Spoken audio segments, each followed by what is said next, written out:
In the shadow of the Roman Empire, crucifixion stood as the most feared form of execution. Reserved for slaves, rebels, and the lowest criminals, it was a spectacle of suffering designed to crush the spirit.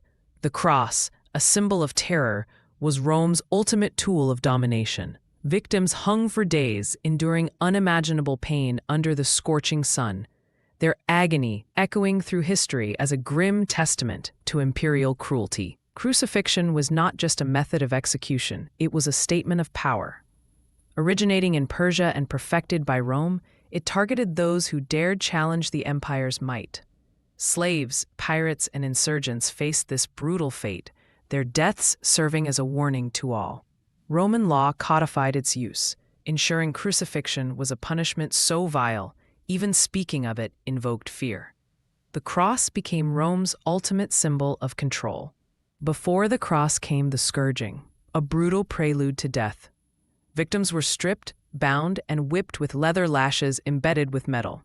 The flesh tore, bones were exposed, and blood soaked the ground.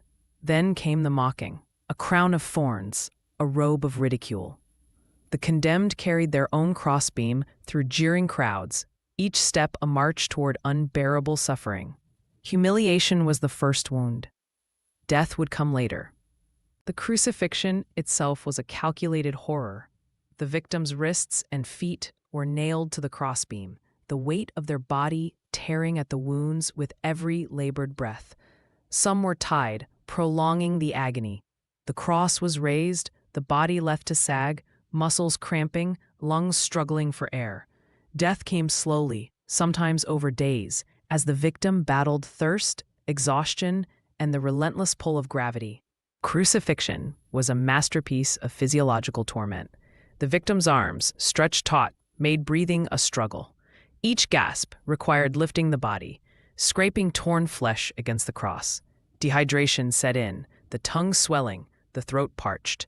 The heart labored, the limbs grew numb, and shock clawed at the mind. This was death by inches, a cruel symphony of pain orchestrated by Rome. Rome didn't just execute, it made a spectacle of suffering. Crucifixions were held along busy roads, forcing passers-by to witness the consequences of defiance. The screams of the dying, the stench of death, the flies swarming. It was psychological warfare. The message was clear: challenge the empire, and this will be your fate. The cross was Rome's billboard of terror, etched into the minds of all who saw it. Not all crucifixions were the same. Some victims were nailed upside down, others tied in grotesque contortions. The Tau cross, the X cross, each shape prolonged suffering in unique ways. Some had their legs broken to hasten death, others were left to rot for days. Rome tailored the torment, ensuring no two deaths were alike. The cross was a canvas, and pain the medium. History remembers the crucified. Spartacus's rebels lined the Appian Way, 6,000 crosses stretching for miles. Jesus of Nazareth, whose death reshaped the world. These were not just executions, they were turning points. Each cross told a story of defiance, sacrifice, or despair. Rome's brutality was meant to erase them, but their voices echo louder than ever in the annals of time. What made crucifixion the ultimate horror? It wasn't just the pain, it was the totality of suffering.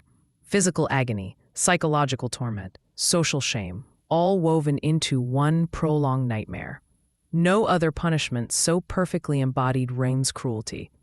It was death designed to strip away humanity, leaving only a broken body and a warning to the living. The cross was the empire